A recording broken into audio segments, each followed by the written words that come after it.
Yes, nonsense and analysis. Yeah. Good afternoon, everyone. Um, yeah, still following the interesting South African Junior Closed Chess Championships. And yeah, at the moment, underway is round seven. Um, so yeah, this recently finished game. It was played in the under 14. This is a game that sort of attracted my attention. It was played between, I think, Bot2, if I'm not mistaken. Um, it was played between Tobias Kruger and Shaurya Singh.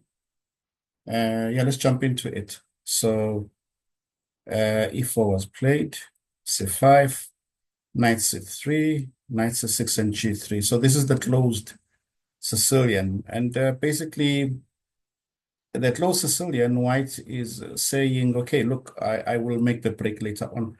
So White can play a number of ways, bishop G2, F4, or knight E2, and wait castle. And basically, White will then decide to play D4, but only when White is ready, or B4, like A3, Rook B1, B4, or play knight E2, D3, bishop E3, then D4, or, so it will come later. White wants to build, set up the position first, develop, and so on. So Black plays G6, normal move, and bishop G2, G7, D3, E6, bishop E3 attacking C5.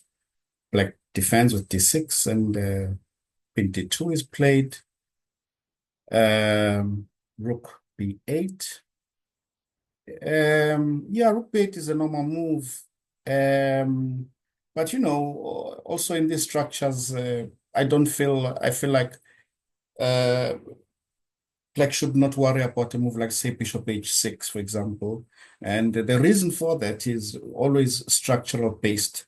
How do you make, the big question is, how do you see which pieces are important, or rather, which pieces are strong, right? The answer is that you look at the structure. If you look at White's structure, White has D3, C2, D3, E4.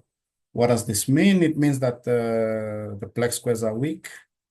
Not all, but it means that the black squares need protection, and the white squared bishop is not able to do as much as it can.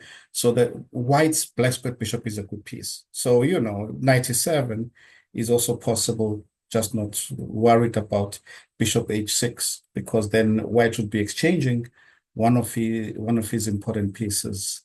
Yeah, if you're fearless after bishop h6, you can possibly castle, king side. I don't think there's anything that will bother the black much. If you are worried, you can, I guess, grab on h6 and then just continue from this position. Yeah, some element of risk, but white also is also having some risk, I guess. Yeah, maybe queen b6 or things like this. Queen b6 then to be followed quickly by bishop d7. I don't know, but all these are possible. Uh, uh, I would possibly castle here in this position. Anyway, black plays rook to b8, sort of waiting, and white plays knight e2. So generally in this position, always white along the way, after they've set their pieces, they are threatening this d4, because once they play d4 and you're forced to take pawn takes pawn, knight takes pawn, black gets into a little bit of a problem structurally, because the pawn on d6 is not protected by any other pawn, right? So it's a weak pawn. And if we're to imagine, and remember, a weak pawn is on a weak square. So once white plays d4, white is threatened to capture, and either the pawn or the square will be exposed, right? And either way, that will not be nice. So, of course, uh, Shaurya Singh understands this, and he plays the move e5. But I didn't like, when I was looking at it, I wasn't, e5 is playable, but I'm not a big fan. because somehow you are yourself ruining your structure. Knight d4, I guess, is a logical way to prolong, to stop this d4, because of course then white would most probably make moves like, so white can decide to castle first, but knight d1 maybe is the most accurate move by white, right? To try and play c3 to move the knight away. Okay, we can continue knight e7, and then after c3, possibly we can grab the knight if we want to. But I can also make the argument that the knight is not so well placed on e2 and the other knight on d1, so maybe I could go back. White will play f4 to play the knight to f2, and it's a fight, yeah? Then I will play b5, b4, and we are fighting. It's a normal, because now I've got a hook. So I've got this b5, b5, b4 idea, and it's a game. I think white is still slightly better, but really nothing to write home about. But I think after e5, the position all of a sudden changes to white's favor. The d5 square is weak, but importantly, white has almost finished development, and this move allows white to play this pawn lever, this pawn break with f4. And from here, I was quite impressed with Tobias Kruger's play, yeah? So plays directly f4, so understands immediately that there's something amiss with black's setup. And roundabout here, it was very important for Shaurya Singh to understand that things are going wrong here, and he needs to sort the position out. My take is that once f4 happens, it's clear that you're going to be attacked on the f file. What should we do? I think b6. Okay, first and foremost for me, b6, two ideas. Should white take, which I don't think white will do, right? But should white take, we can take back with the d pawn and we are protected. But this b6 serves the purpose of, in some positions, allowing black to play the move rook to b7. And rook b7 may be an important move that could defend along the 7th rank, especially the pawn on f7, right? And then afterwards, I can continue. I want to play knight f6 and maybe knight e7, maybe knight f6, because now I want this to introduce this rook a7. And yeah, the position, white is better, of course, but the position is playable. Knight d4. I don't like this move too much. I think what is happening now is that I'm speculating here, but I think Shaurya starts to panic, and he's not sure how to treat the position. And maybe in his memory bank somewhere, he remembers that there is a knight d4, which is true, but this knight d4 should have come here, where the structure is still intact. Knight d4, stopping d4, and so on. But instead, it comes here. So here, the problem is that it doesn't really have a real purpose. What is going to happen if we think about it? Because there's a rule that can help. It's not a rule, but it's something to remember. Whenever you are proposing a possibility of an exchange of pieces, you need to make sure that how can I put it? You need to make sure that the exchange favors you, right? So let's do this then. Let's think I'm playing black and I think, okay, I want to play knight d4. And eventually there could be an exchange of the knight on d4 with this knight on e2. Who would that serve in this position? Well, the knight on e2 doesn't have many prospects at the moment. The knight on c6 is one of black's developed pieces, controlling the center and so on. So I think in that exchange, white would be the slightly happier of the two, right? So I don't agree too much with knight d4. Castles is excellent. Is moving forward, and f6 is played. Yeah, taking too much time before leaving the center, but Now, Tobias plays energetically. Knight d5 is a good move. The threat is now c3.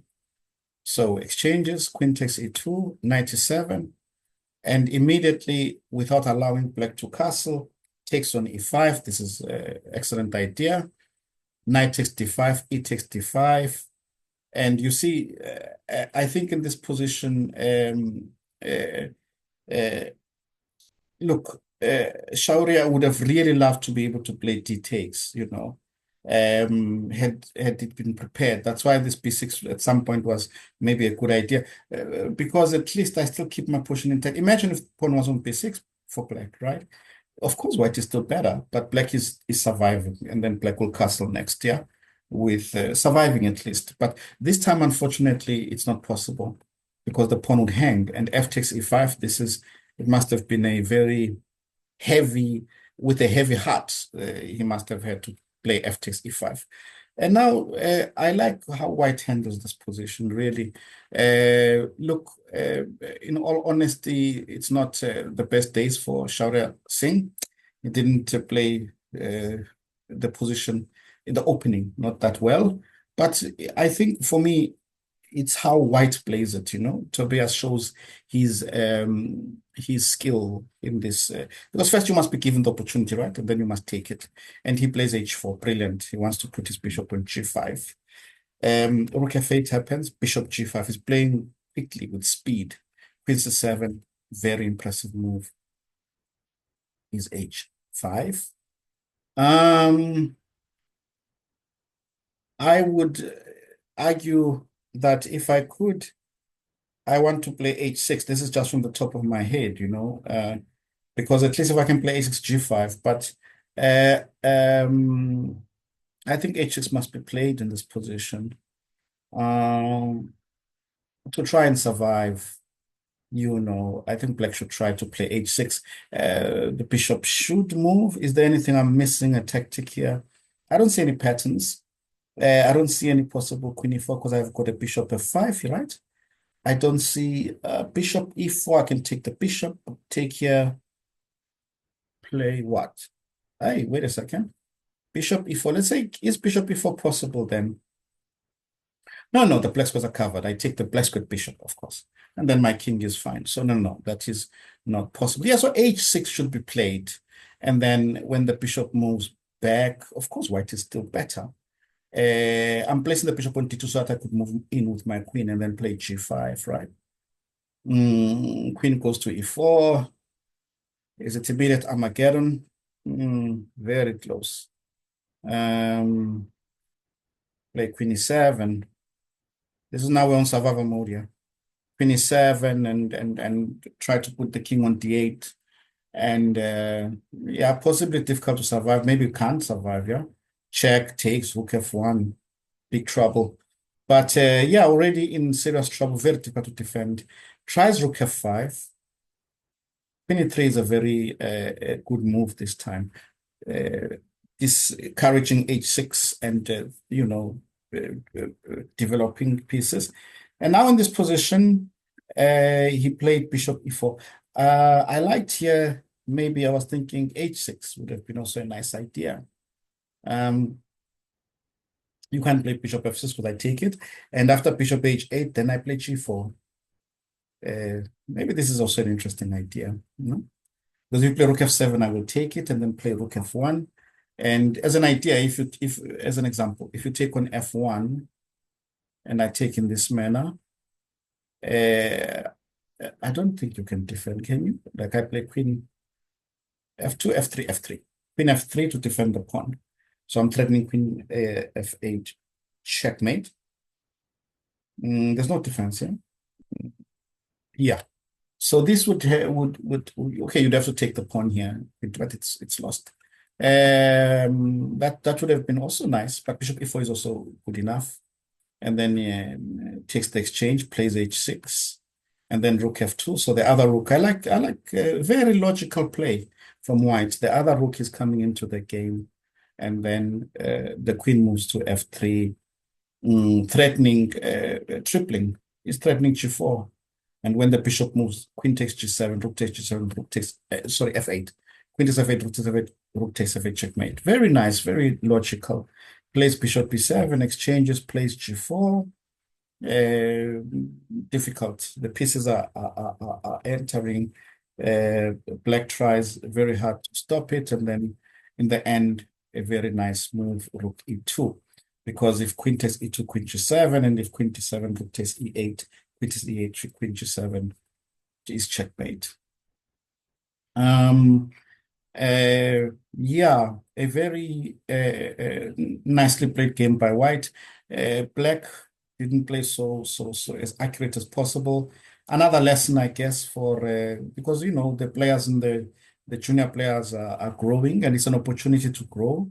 And I think for Shaurya Singh, he should realize that okay, he should also put an emphasis on the sidelines, yeah, or in the openings. If someone doesn't play mainline but plays a little bit on the sideline, what to do.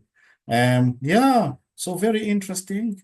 And the tournament is going on. So yeah, I hope you enjoyed this. I certainly thought this game was interesting. So yeah, don't forget to like, share, subscribe, comment. And with that, till we meet next time, I will say checkmate.